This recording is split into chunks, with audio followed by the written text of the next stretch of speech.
नमस्कार, मी वर्षा फॅशनमध्ये तुमचं अगदी मनापासून स्वागत करते। आज आपण बघणार आहोत या कांजीवरम साडीवरचा ब्लाऊज डिझाईन। तर बघू शकता तुम्ही अशा पद्धतीने ही साडी आहे, तिचा असा ब्लाऊज पीस आहे हिरवा आणि साडीतला कपडा पण मी काढून घेतलेला आहे 5-6 इंचाचा। तर इथे बघू शकता तुम्ही मी माप दिलेले आहे। खुला गळा 2.5 आहे, गळा उंची आहे लांबी 8.5, मोंडा आहे 5.5चा आणि इथे मी पूर्ण उंची घेतलेली आहे ब्लाऊजची 14 इंच, छाती आहे 34, तर मी घडी घेतलेली आहे 10.5ची। आणि अशा पद्धतीने आपण इथे बॉक्स तयार करून घेत आहोत अगोदर गळ्याचा शेप देण्यासाठी अगोदर, आणि त्यानंतर आपण इथे गळ्याचा आकार देऊन घेत आहोत। पानगळ्याचा आकार इथे मी देऊन घेत आहे। व्हिडिओ शेवटपर्यंत पूर्ण बघा, स्किप न करता, म्हणजे तुमच्या लक्षात येईल। आणि आवडला तर लाईक नक्की करा। चॅनलवर जर तुम्ही पहिल्यांदाच व्हिडिओ बघत असाल तर वर्षा फॅशन चॅनलला सबस्क्राईब करा असेच नवनवीन व्हिडिओ बघण्यासाठी। सबस्क्राईब करणं अगदी फ्री आहे, फुकट आहे।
पूर्ण बघा। आता अशा पद्धतीने आपण इथे छोटे छोटे कट देऊन घेत आहोत पॅच तयार लावल्याच्या नंतर, जेणेकरून तो आपण उलटा केल्यावरती पलटून घ्यायचा आहे। तर त्याचा शेप व्यवस्थित येण्यासाठी छोटे छोटे कट देऊन घ्यायचे आहे या पद्धतीने।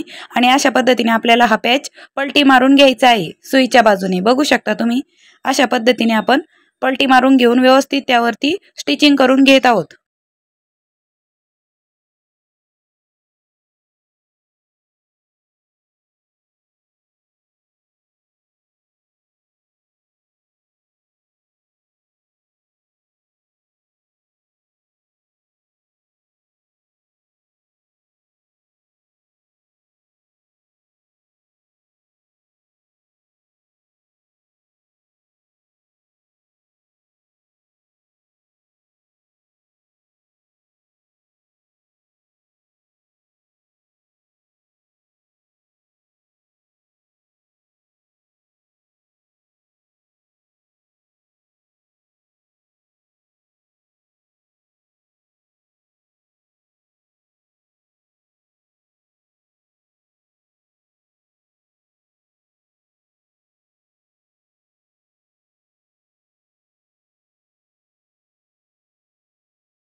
लावून घेतलेली आहे बघू शकता तुम्ही।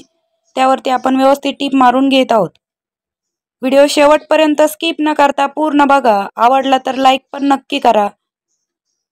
अशा पद्धतीने आपली कंबरपट्टी लावून झालेली आहे बघू शकता तुम्ही। आता मी पुन्हा त्याला जी खालच्या साईडने पण टीप मारायची राहिली होती ती पण मारून घेतलेली आहे आणि एक्स्ट्रा कपडा कट करून घेतलेला आहे बघू शकता तुम्ही।